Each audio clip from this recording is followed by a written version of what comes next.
I got the invitation to go on this Armed Lutheran radio show, though. You know this guy? Have you seen this? There's two things that I would like to say that make me feel safe. Number one, the fact that there is a radio show called the Armed Lutheran Podcast somewhere in the world. That makes me feel safe. Bringing you law, gospel, and guns. This is Armed Lutheran Radio.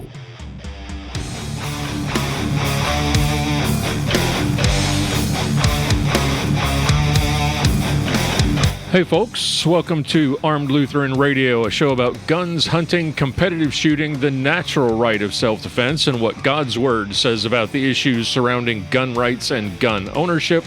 I'm your host, Lloyd Bailey, the Armed Lutheran, and this is episode number 493. Thank you so much for making Armed Lutheran Radio a part of your week this week.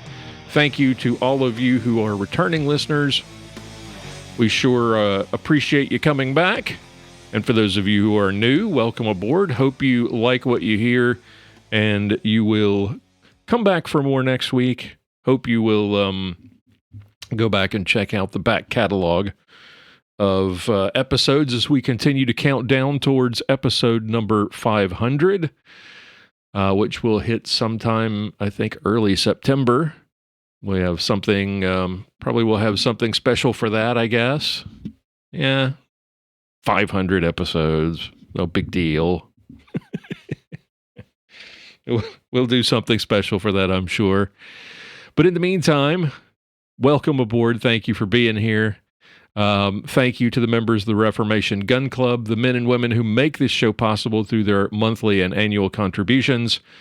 If you would like to join them and support the show and see it go forward beyond 500 episodes, we don't, not making any promises as to whether 500 is the end of the line, haven't decided what the future is going to hold beyond that, but still considering what we'll be doing.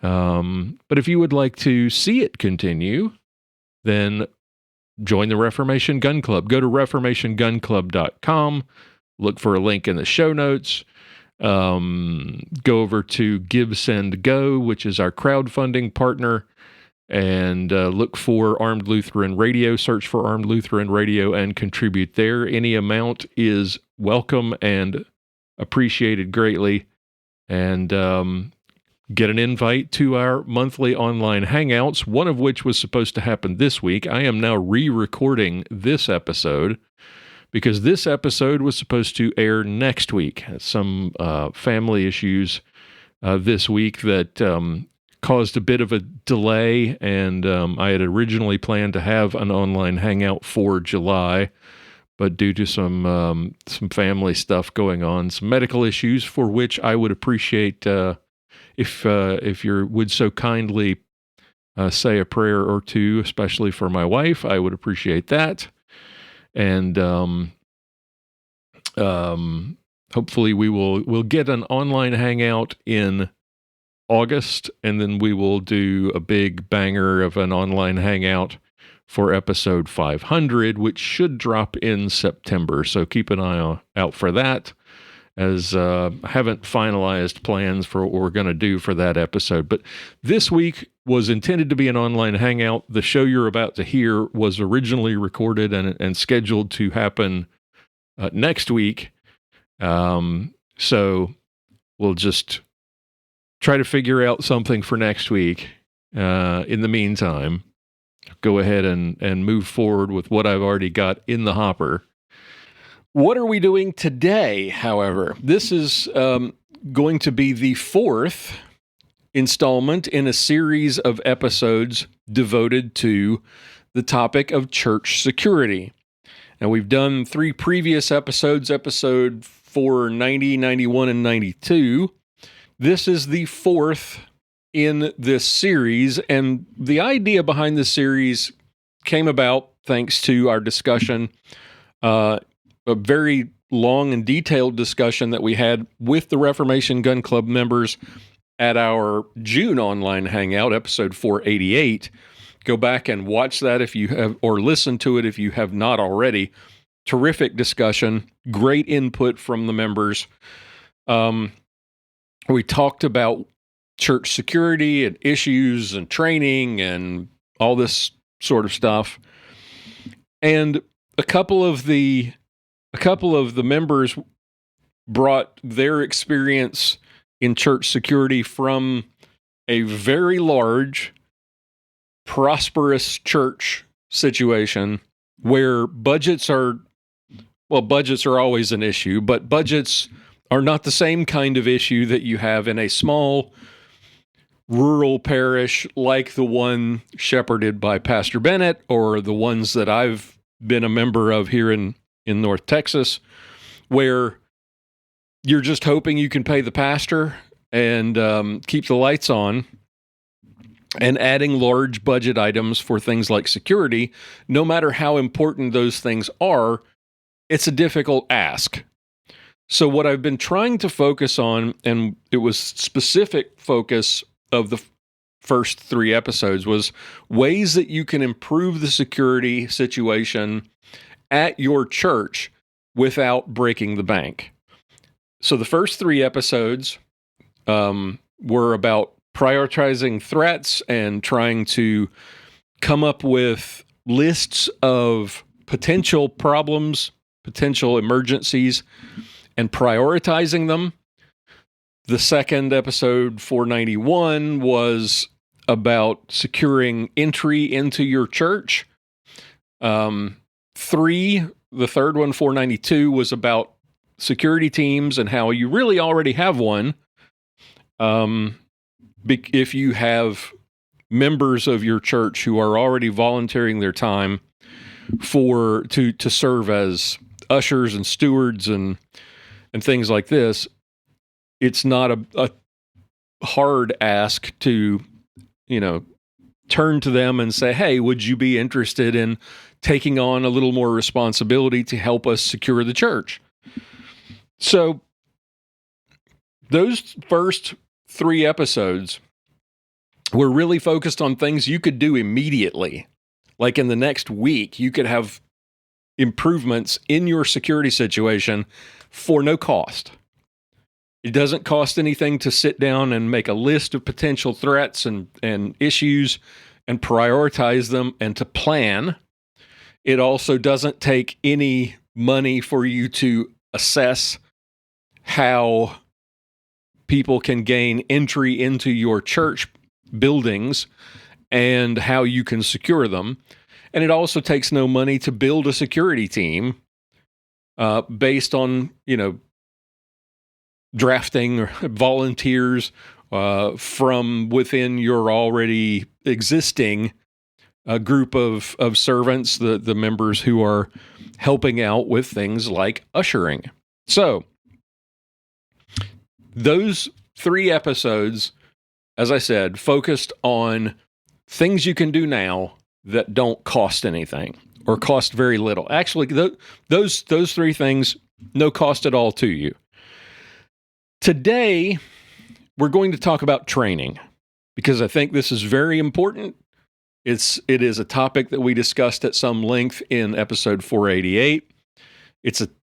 In general, training is a topic that we've discussed many times on the show and the importance of training, but also want to talk about the different kinds of training that you should seek out, why they're important, and in this case, for the first time in this series, we're going to be talking about things that are going to cost you money. Not much, and what you spend depends on, how expansive and extensive the training is, but you're going to have to spend a little bit here to get training, and it's very important.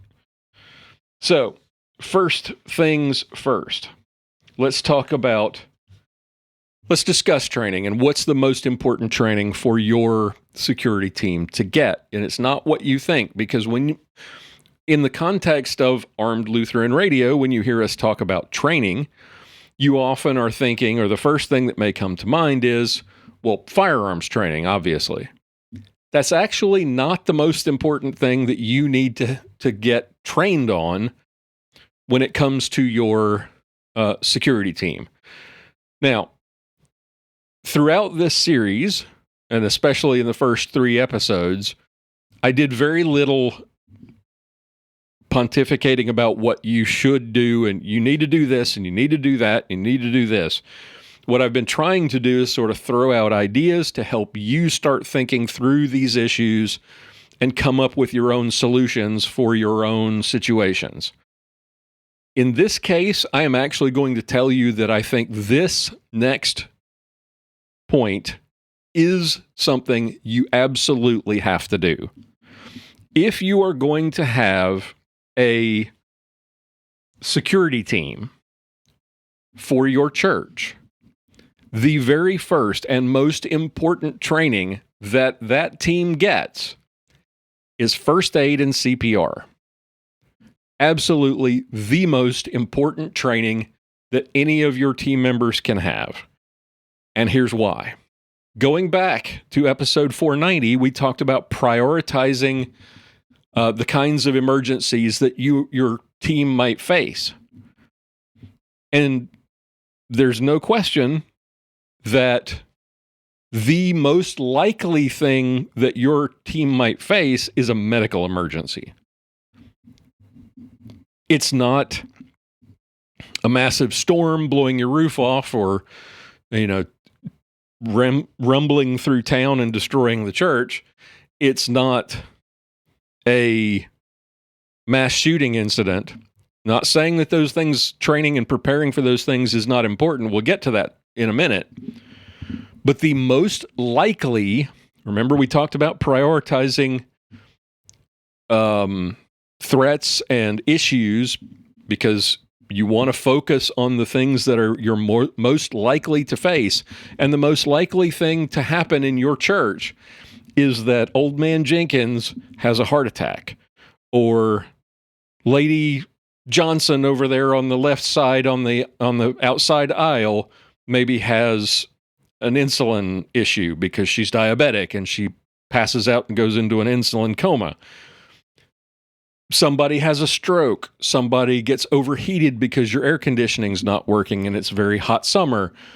These are the kinds of things that you need to be prepared to deal with because they are far more likely to happen, especially if you have elderly members of your congregation. These things are more important or more likely to happen to your congregation than is a shooting. Now, there is never a 0% chance that your church will face an armed intruder, or that you might have an active shooter incident. There's never a 0% chance of that, but it is far less likely, if you look at the statistics, far less likely that happens in your church than having someone in your church have a medical emergency during the service. That is something that you absolutely have to prepare for first. You don't skimp on this. You absolutely have to do it. Now, where do you get that kind of training? I don't know what it costs. I didn't get that deep into the weeds on it, but I know first aid and CPR training is available through groups like the American Red Cross, the American Heart Association. Your local YMCA may offer classes. The local community college, the local hospitals, EMS or fire departments may be offering classes. And if they're not, you could approach them about hosting a course. Not expensive, probably, depending on who's offering it, it might be free. But it is absolutely worth it. It's absolutely the first thing. When we're talking about prioritizing threats in episode 490, now I'm talking about prioritizing training, and the priority should match the priority of the threats that you're likely to face. And since medical emergency is number one on that list, probably, I would be very surprised if it's not, then first aid and CPR training absolutely should be at the top of your list for training for your security team. Another thing that you might consider, and this is something that we talked about in episode 488, are classes on things like de-escalation, threat assessments.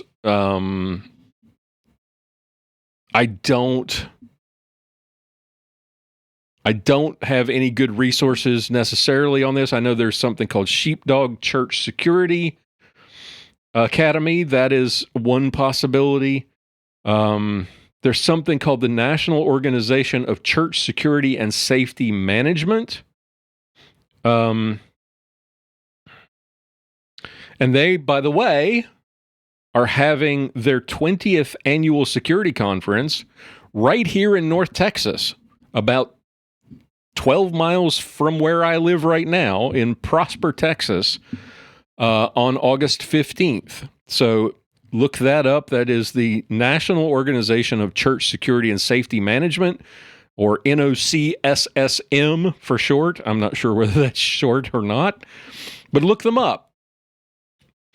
It is their 20th annual conference, so it definitely doesn't sound like it's fly by night, so check them out. There were some others that came up in my searches. Gatekeeper Security Services here in North Texas. I would recommend them, I guess, but their website's blocking me for some reason. I don't know whether the site is down or whether there's some sort of a security issue, but that's a possibility. But one thing that you definitely should look at is some training in basic hand-to-hand, like how to subdue an aggressive subject. If you have somebody who is threatening but is not like a situation where you need to use a firearm or a less than lethal tool, and simply restraining them is necessary. You might look into getting some sort of training like that. Talk to someone at your local jiu-jitsu studio or whatever. Try and find a karate academy or something. Somebody who teaches self-defense, hand-to-hand self-defense training. And this could be something that you might say, gosh, that sounds like it's going to get really expensive if I've got, 5 or 10 or 12 people or more in my security detail. How are we going to fit this into the budget? Some of this may be, with the exception, I think, probably of CPR training. You could probably send 1 or 2 people to a conference like the National Organization of Church Security and Safety Management here in Texas next month or later this month. You could probably send a couple of people or 1 or 2 people to that conference, or 1 or 2 people to a training like de-escalation or threat assessment training or whatever, and then have those people come back and you sit down and have a meeting of your entire security team, and you have a train the trainer kind of session. So basically you send people off to get trained, and then they come back and train everybody else. So that may involve some expense, travel perhaps. It may involve, some registration fees, that sort of stuff. Definitely worth it. Same thing, like I said, with the first aid and the CPR training. There's probably going to be a cost, a donation to something like the Red Cross. Totally worth it. And as a group, you could probably pool some money together, pass the hat around, and take a collection so that your group could go, or so that members of your group could go and take part in this training, and then come back and teach everyone else. Now, on the subject of hand-to-hand and the subject of needing to restrain people, this is something I don't know whether I mentioned in episode 492, the episode about security teams, but if I did, I want to reiterate it here. Your team needs to, how should we put this, so as not to be offensive to the older generations, you need to have some strapping young lads who are members of your security team. If not all of them, I would say probably half or more need to be physically fit, able to run, able to carry heavy weights, and to be strong and physically fit enough to subdue or to remove a troublemaker from the church, or more likely, getting back to what we talked about with the medical emergencies earlier, strong enough to lift a full-grown adult out of a pew and carry them to a place where they can be attended to by medical personnel. If you have a medical emergency and you need to get someone out of the sanctuary and into a position where they can be treated, you're going to need somebody, more than one somebody, who can actually pick that person up carefully, securely, and move them out to that other location. So, nothing against the older gentlemen in your congregations, but if your entire team is walking with canes or using walkers, you're going to have a hard time doing security stuff. You need to have some strong backs. And yeah, the older generation is still physically strong, and yes, depending on, where you are, you might have a whole bunch of, corn-fed, big, strong lads who, are in their later years, grew up on the farm and all of that good stuff. But let's face it, as we get older, the likelihood that you can overpower, subdue a younger, more fit, or perhaps even somebody hopped up on drugs who's half your age, the chances that you can manage that physically decline the older you get, no matter how strong and physically fit you were to begin with. So making sure that your security team is not just the oldsters, and that you have some younger, stronger, more physically fit members of the team is important. Not just for the hand-to-hand stuff, should that it ever come to that, but especially for the medical stuff. Now,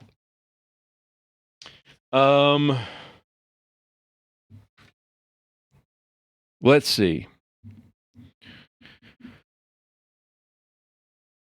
Let's talk about less than lethal. This is another training that you need to consider. If any members of your security team are going to carry something like pepper spray, a less than lethal deterrent tool for dealing with physical threats.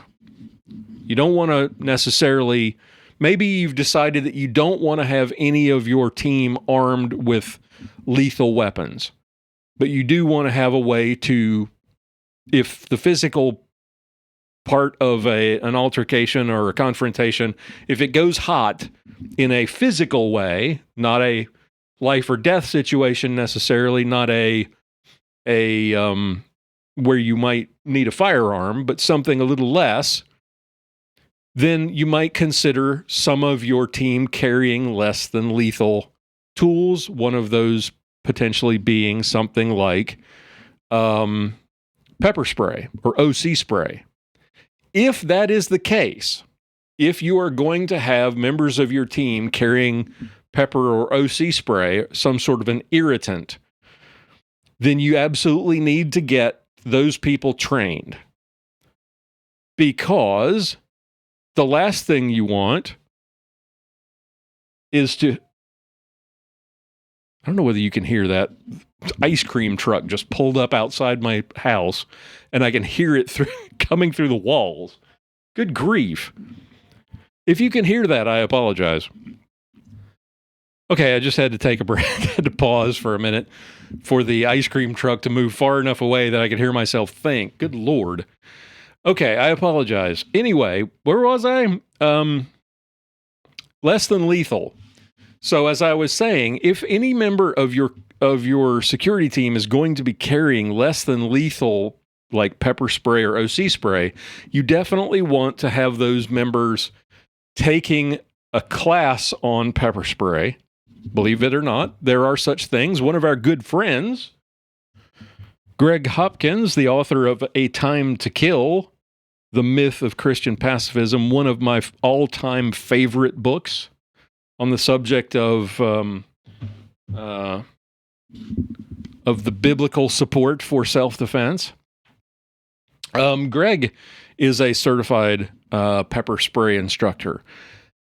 You need to, it's not just as simple as, flip the top off the OC spray canister and then point in the right direction and press the button. You need to consider things like the space that you're in and whether or not it's safe to deploy such a tool in that space, because the last thing you want to do is to hit the bad guy with spicy treats, and the spicy treats then ends up disabling half of your security team because you've decided to spray it in a 10 by 10 narthex. Probably not a great idea. So, definitely, if any members of your security team are going to be carrying or routinely carry pepper spray, make sure that those people have some training and make sure that they are able then to relay some of their knowledge from that training to everyone else who's not carrying pepper spray, so they know what to expect. They know how to deal with it if they get it in their face accidentally or breathe it in accidentally, or what to do when you're getting ready to deploy it. You need to make sure that everybody's on the same page in this regard. Okay, now, if this is the biggie, and this is the one that everyone thinks of first, and this is the question of, will your team or members of your team be armed with firearms? Just like with pepper spray, you need to make sure that if you have members of your team carrying firearms, you need to know who those people are, and those people need to get training. They need to be proficient in defensive firearms training. It's not just standing in front of a target and shooting at stationary. They need to be, and I would recommend something like a CCW, more than just CCW training, right? The concealed carry training, where you just go to the range and you stand in front of a stationary static target and you shoot it 50 times or whatever. I'm talking about dynamic shooting, defensive shooting, drawing from concealment, moving with a gun, how to maneuver and not muzzle people around you, how to deal with non-threats, how to safely deploy a firearm. And that seems like an oxymoron, but how to safely deploy a firearm so that only the bad guy is the one who is ever threatened or has a chance to get hit with a bullet. You want to make sure that the armed members of your team are experienced in or trained in sort of dynamic settings, whether it's, and this is where money is going to come in if your team hasn't done this. You might consider something like the dynamic training that is done with the simunitions, where you wear goggles and a mask, and you actually have firearms that shoot paint pellets or rubber bullets, so that you can practice these sorts of scenarios, so that your armed members of the team are ready. So if and when a situation happens, a dynamic shooting situation happens, it's not the first time that they're seeing it. I would recommend the least expensive and probably the most effective practice for this kind of a situation would be something like the Shooting Sports IDPA, International Defensive Pistol Association. I would recommend that you seek out your local IDPA club, find out about the sport, and inquire about participating in their local matches where you can carry your carry gear. You could even go to the matches wearing the clothing, or at least the cover garment, if you will, the jacket that you would normally wear at church. And you could practice. It doesn't necessarily have to be your best, houndstooth blazer, but some sort of a cover garment, so you are proficient in drawing your firearm from concealment without flagging everyone with the muzzle, dealing with targets that you shouldn't be shooting and the ones that you should, shooting in tight quarters, shooting around cover, all of that kind of stuff. It's great. Now, they're not going to teach you. There's not going to be instructors there, but once you get the basics down, and generally speaking, if you've not participated in IDPA, any club that's worth its salt is going to have an introduction to the sport, a class that you go take that will sort of teach you how the sport works and guide you through getting started, and then going regularly once a month or whatever to your local club's matches so that you have that regular routine training or practice. And it's maybe $20, $25 for a match, and you'll shoot 180, 200 rounds probably, and in multiple situations where they give you a scenario and put you in a dynamic environment where you have to move around furniture and walls, and you have targets that are called no threats that I tended to shoot all the time. They didn't call me the non-threat assassin for nothing. But all those kinds of things that you have to deal with in a real shooting situation, plus the stress of doing it on the clock while people are watching you. That's not the same as it is absolutely not the same as a real shooting incident, but that artificial stress that is imposed or imparted by having that buzzer go off in your ear and knowing that you're on the clock and you need to get it done as quickly as possible and everybody's eyes are on you, that is very, very different from any other kind of training that you will do or practice that you will do. So I would definitely recommend that. Find a good range that allows dynamic shooting. Even better if they have instructors who can help you out with that kind of thing. Some of this training that we've talked about, with the exception, obviously, of the firearms training, some training would, like your conflict resolution and your de-escalation sort of training, some of the church security stuff is probably available online. And if that's the case, it's the kind of thing that you could sign up for and do all together as a group. If you have a projector or a screen that you could project the training on, and all of you sit together and work through it at the same time. So there are ways to minimize the cost.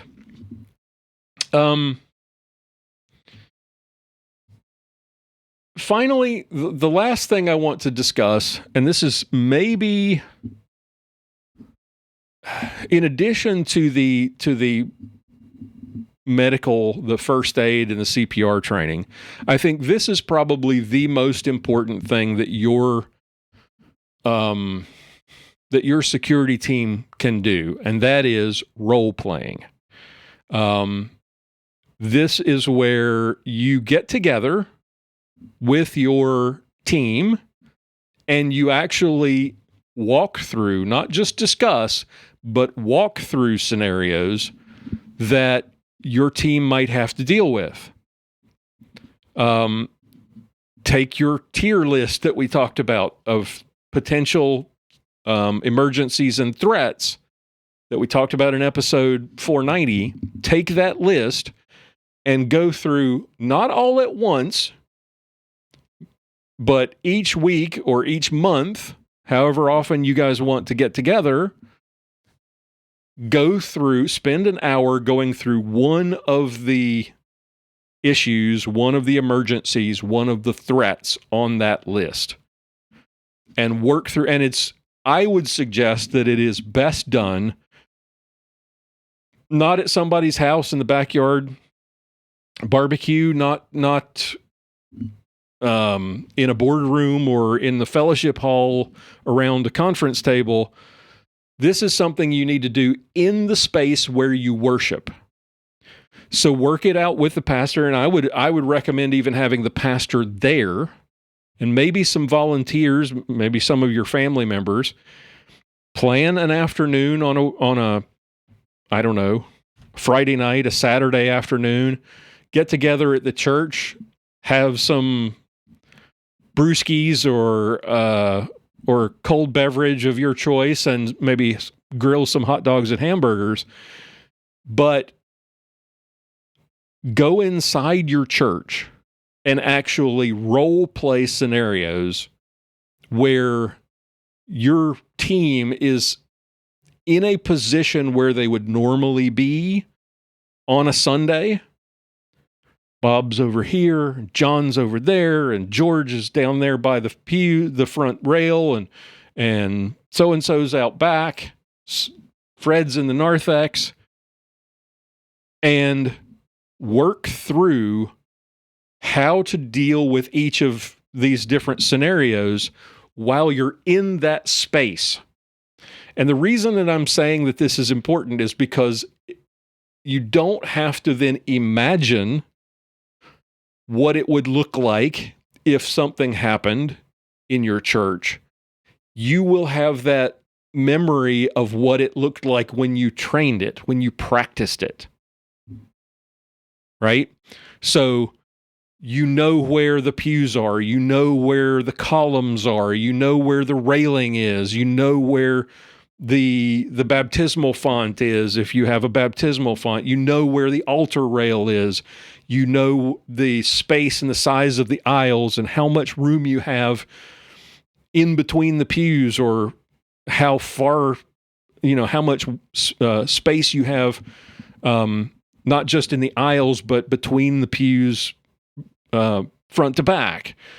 Knowing how to navigate through that space in an emergency, because you've done it, you've walked through it, you've practiced it. That is more important than just sort of envisioning. Well, let's pretend imagine if a bad guy tries to force his way into the narthex. What do we do? Okay, well, let's walk through that scenario. Bring a member of your family who is not on the security team to play the role of the belligerent visitor, and walk through it in your church space. Now, this is, I think, really important, because if you think about, when I talked about IDPA, and one of the great benefits of IDPA and the way they do things is they lay out a scenario for you, and then they give you a rough approximation of a situation. You might have, you're going to open a door and walk into a room and work your way through clearing a house, or you're in your car and you have to, step out and engage targets, or a car pulls up and it's full of bad guys and you have to engage, whatever. It's a little more rudimentary, obviously, because it's not a real shoot house. It's not you have to use a little bit of your imagination, but that putting yourself in that situation rather than just thinking it through is a huge benefit. And so if you do this in a real life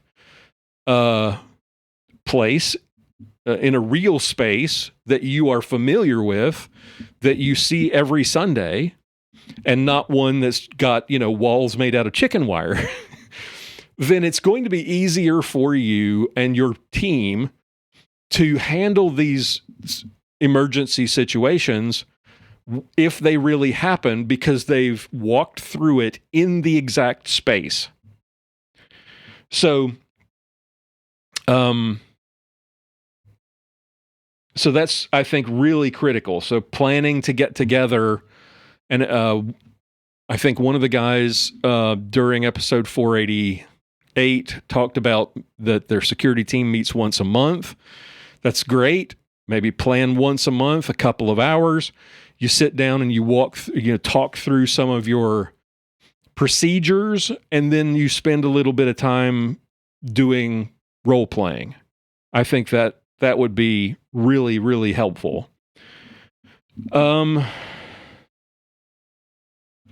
So let me go through. I took a ton of notes. I had an opportunity this week to get lucky me. I got to drop a couple of $1,000 on car repairs and sit in a couple of different times. Sit in a waiting room at the repair shop, and I just jotted down a ton of notes, thinking this through in preparation for this show. So if it's a little disjointed, I apologize. I'll try to edit it together and make it fit a little bit better. Now, talking about role playing, there's one biggie that I want to talk about. I'll save that for the end. So let's talk first about some of these situations that we talked about in our prioritizing threats episode. Medical emergencies. So who calls 911? Where do we, what has to happen to be bad enough for us to stop the service? How do we get a sick or a stricken worshiper out of the pews and to a place where they can be attended to that is safest for them and least disruptive to everyone else? Again, bring family members with you to these get-togethers to serve as extras and have them sit in the pews, especially maybe some people who don't mind being manhandled, and practice some of this stuff. How do I get an injured person or a stricken person, someone who's had a medical emergency? How do I get them out of the pews as quickly as possible and to a place? Where do we take them so that EMS or whomever can help them? These are all things that need to be thought through and planned out, but then practiced. What about natural disasters like fires or storms or earthquakes or tornadoes, depending on where you live? What is your safe room? If it's a natural disaster like a storm or an earthquake or a tornado, where do you go? Where do you send your parishioners, or do you not? Do they just sort of everybody get down, do like we did, the nuclear war drill, the nuclear attack drills that we did when I was a kid in elementary school, where you just hunker down underneath the tables or whatever furniture you can find? How do you get people to a safe place? How do you inform them what they need to do? If there's, in the case of a fire, where you're talking now about evacuation, what's the best course of action? How do you get, especially, and we're not really talking about large churches, because this is really aimed at smaller churches with smaller budgets, but still, this is something to consider if you got a large church. And it's even more difficult if you have a large church. How do you get everyone out of the sanctuary safely if there is something like a fire? Where are your emergency exits? And who shepherds who? Does one half of the church go out one door and the other half of the church goes out another based on who's closest to what exit door? Who among your security team is in charge of sort of shepherding each of these groups? Practice it. Obviously, you can't get the entire congregation. Maybe you could. You could maybe, convince them to stick around after church one day with the promise of, a potluck dinner afterwards. Or even if, use your announcement time at the end of the service or whatever and say, hey, we're going to do a little something here. We're going to practice what to do we're going to do a fire drill. So here's what you need to do. This group over here goes through this door.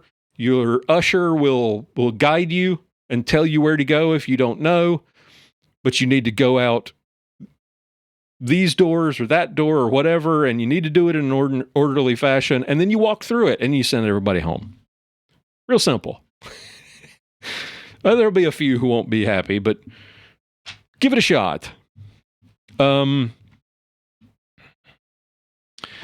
to deal with there's two kinds of unwanted, I guess unwanted is not necessarily the right word in all cases, but a visitor who might be unusual, let's put it that way. And the first kind of visitor in this category would be the belligerent visitor, the one who has come and is causing trouble, is very loud, is trying to come in unannounced, right? They're not a member of the church. You don't recognize them. They're trying to sort of bully their way in, or maybe they're looking for someone like a family member or an ex girlfriend or boyfriend or a spouse, and they're trying to bully their way in past you to get into the main worship space. How do you handle that as a team? Role play it. Get the biggest, burliest dude in your church to play that role, who is not also a part of your security team, by the way, and then work on things like de-escalation and conflict resolution, communicating with other members of the team when you need help, and if things go sideways, how to actually restrain and remove those people if necessary. The other kind of unexpected, let's put it that way, that's a better way of unexpected visitor that I wanted to discuss was the beggar. This will be most prevalent if you are in, as we discussed in the online hangout for June in episode 488, if you are in an urban area or near an urban area and you have lots of homeless in the vicinity of the church, how do you deal with those people? You would like to help them, but you don't want toxic empathy such that you allow them to sort of bully their way into the church and disrupt everything else. Especially if you can determine that they're really just after some money or looking for an opportunity to steal something. But if they're truly needy, how do you identify that? What are the warning signs that tell you that this person is truly looking for help, as opposed to this person being just a ne'er-do-well who's trying to gain access to your property or to take advantage of your charity to get something that, asking for money, for example. If they're truly needy and they're hungry or they're thirsty, maybe it's a really hot day and they look really exhausted, do you have water bottles, snacks, that sort of thing available in your entry area, your narthex, that you could provide for someone like this to help them in their time of need? Do you have resources in the community that you have contact with, like shelters or rehab facilities and that kind of thing, where they could help sort of shepherd those people, actually help people who are willing to accept it, the ones who are truly interested in accepting it. And then if they want to stick around for the service because they would like to pray, or they would like to hear the sermon, or they would like to sing, and you can determine that they're well-meaning, just down on their luck, do you let these people into the service? Clearly you should. And if you do, not knowing who they are and what their ulterior motives might be, as in your role as a security team, your primary responsibility is to protect your congregants, not necessarily to bring this person into the church and risk them harming someone. So in the case of someone unfortunate showing up and just wanting to be a part of the service, wanting to pray or to sing or to listen to the sermon, hear God's word, that's amazing, that's fantastic. But you also need to have a plan for how to sort of keep an eye on that person to make sure that they're not taking advantage of your good nature, that they're not then, as soon as you turn your back, wandering off and looking for places to lie down or things to steal, that sort of thing. And do you have a place in, let's say they don't necessarily want to come in and be a part of the service, but they just want help. They just want something to eat, or they want something to drink. Do you, or something else, they're begging for money or whatever, or they just want to sit down for a minute. Do you have a place, say in your narthex or outside on the doorstep, a bench, chairs, or whatever, where you can actually allow them to sit down, rest, cool off perhaps, or warm up, have a bottle of water, maybe some cookies, and hear vicariously through the door, through the wall, God's word and the hymns and the sermon, and still be close enough to an exit to be escorted out if necessary, where they could be dealt with in a way that is not disruptive to others if things go sideways, let's just say. Now to the biggie, the one I've been putting off for a while now. This is the subject of firearms.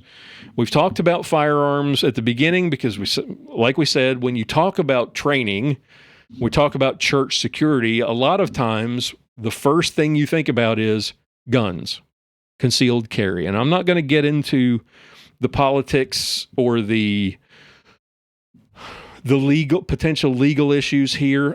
We're just going to assume that firearms are something that your security team is going to allow.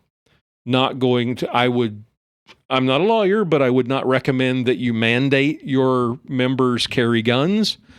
I would also not recommend, if you want to have armed security, members of the security team, I would recommend not having any church policy on the issue and leave it to the freedom of the Christian, as I mentioned in a previous episode. Just kind of avoid the whole official nature of it. Keep the church out of it as much as possible. But if you are going to have members of the security team who carry at church, you need to know which ones are carrying and which ones are not.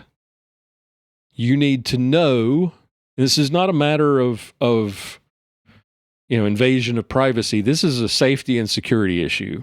You need to know which ones have guns. Absolutely.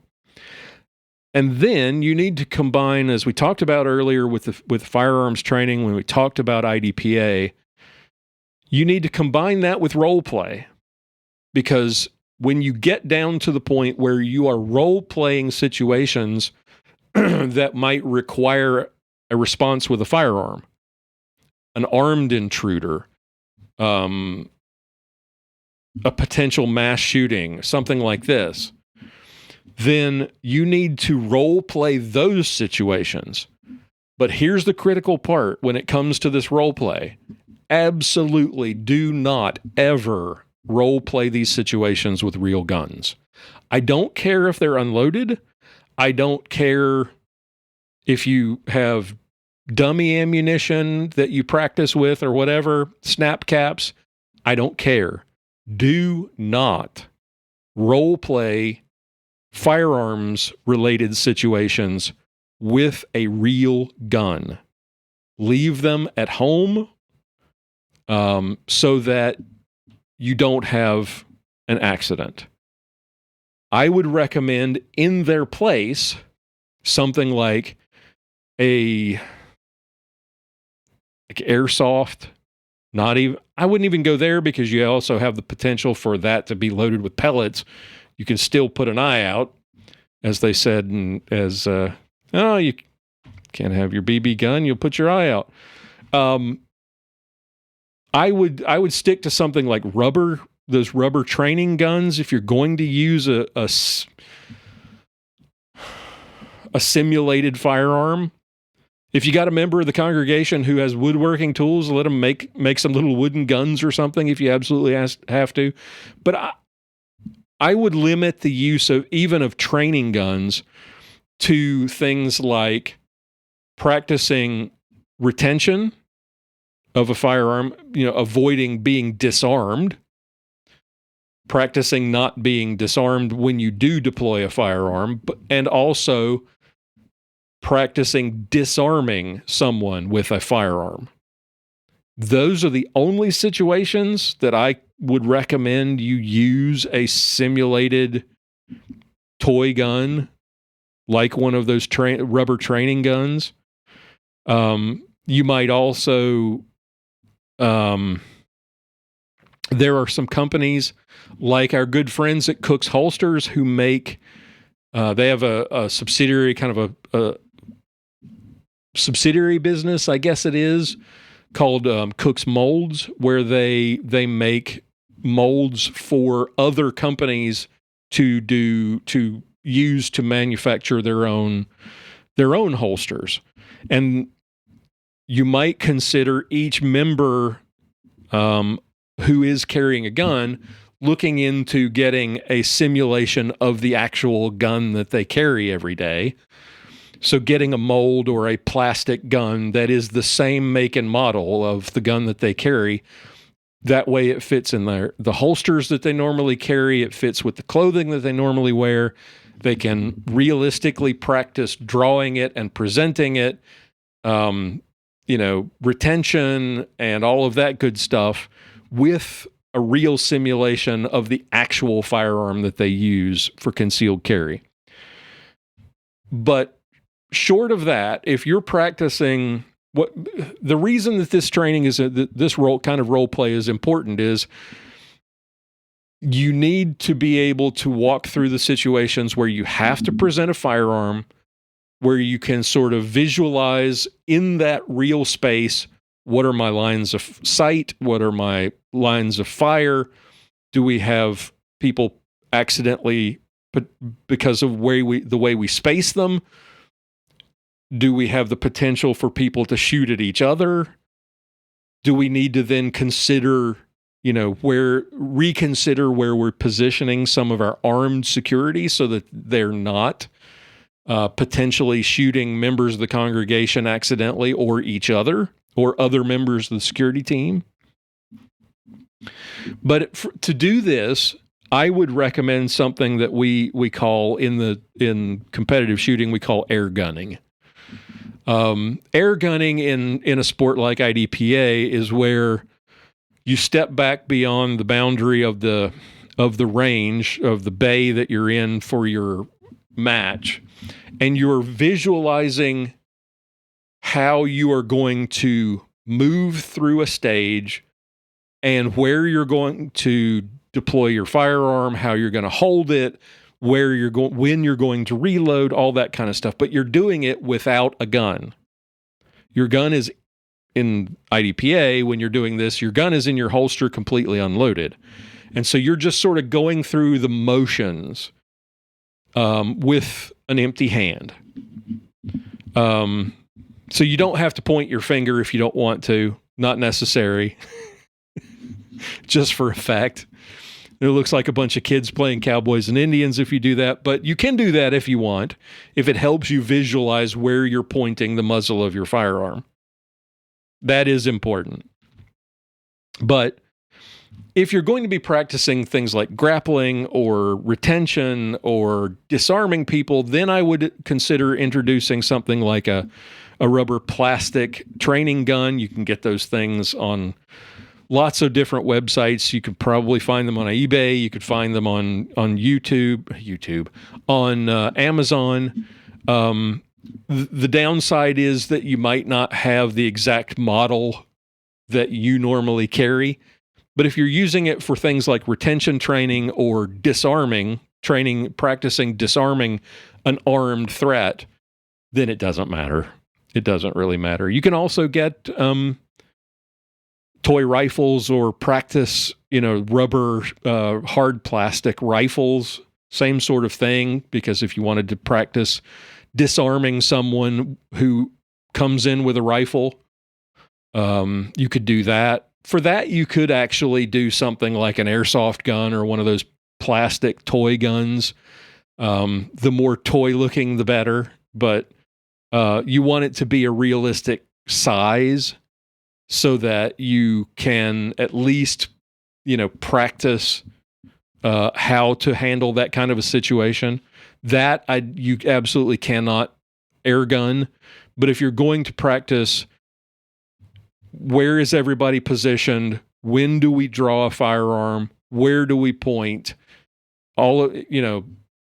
Presenting a firearm, using the command voice to tell people to stop and command them what to do, all of that kind of stuff. You need to do that with an empty hand. You absolutely need to air gun all of that kind of stuff. Please, please, please do not practice any of this. Do not do this kind of walkthrough. Fire with real firearms. You need to think through. Obviously, you need to think about fields of fire. What does it look like in your church? Where, like I said, where are other members of the security team positioned? Where is your pastor and other members of the congregation? Where are they going to be in relation to potential fields of fire? You need to think through all of the ways that you might have to confront and neutralize a threat inside of your worship space with your unique architectural and decor situations with your chairs and your pews and all of that good stuff.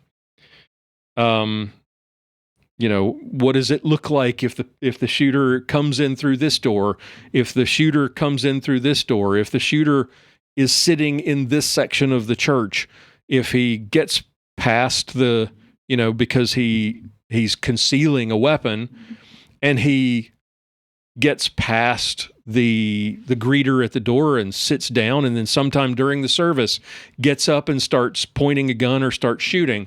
You need to practice that sort of thing, walk through that sort of thing, what that looks like in different parts of your worship space.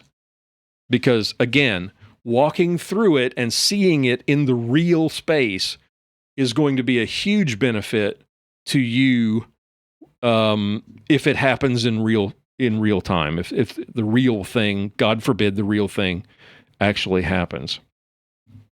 And again, no real guns. Absolutely no real guns. You also want to work on how you work together as a team. So if the threat is in this part of the church or in this particular section of the pews, whose responsibility is it to approach from what angles? How do you support the person who is going to be the primary confronter in this situation? How do you back them up? When do you draw? When do you not draw? Those sorts of things. You probably want to also informally inquire as to which other members of the congregation, people who are not in your security team, who might be carrying or who make it a habit of carrying at church. These are things you can probably find out over a barbecue or some cold brewskis over dinner one night. Maybe invite those people to join you for your walkthroughs, just so that they can see what the plans are and So that, because the last thing you want is to have someone jump up that you don't expect with a firearm in a situation, in a tense situation like a potential church shooting, and then you accidentally shoot that person because they present a firearm. You want those people to understand what the procedures are, what you guys are going to be doing, and if they can help, great, but they need to know that there are other members of the congregation armed who are going to be, in the church worship space dealing with any threats. And that unless things go really badly, they shouldn't have to intervene themselves.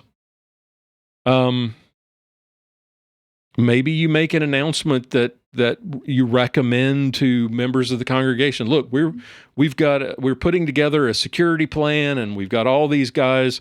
Please do not, if something comes up, if there is an emergency, you'll be instructed what to do. Please don't inject yourself into one of those situations because it might not turn out well. We want to maximize the safety of the congregation. What about your pastor? We talked about in episode 488. Do you have members of the congregation are members of your team whose role it is to secure the pastor and get them to safety? Because they are obviously at the front of the congregation. They're not the most vulnerable, but they're the most conspicuous. The most vulnerable are the people who are sitting in the pews with their back to the door, to the main entrance. But the person who is the most visible potential target would be the pastor. Is your pastor a pistol packing padre like our good buddy Pastor John Bennett?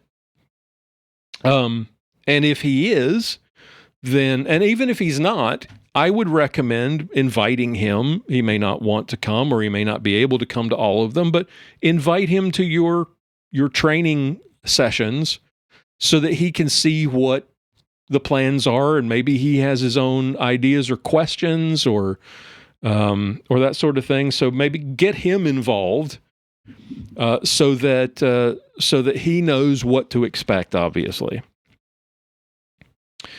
So that's what I wanted to talk about today. That's what I wanted to ramble through a bunch of my notes where I scribbled in really bad handwriting as I was waiting for my car to be repaired this week.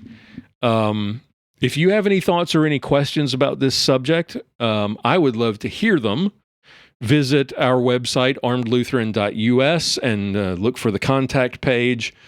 Or you can leave a message on Facebook or in our Facebook group or on the Facebook page. You can message me directly if you are a member of one of those groups, the Fans of Armed Lutheran Radio, or if you are a current or former member of the Reformation Gun Club, or you can leave a message on or leave a comment on one of our YouTube videos. I'd love to hear your thoughts about anything that I said here. If you agree, disagree, or if you have additional context or ideas, I would love to hear them. Next week, episode 494. I don't know. Everything's kind of been shuffled about. This was supposed to be next week's show.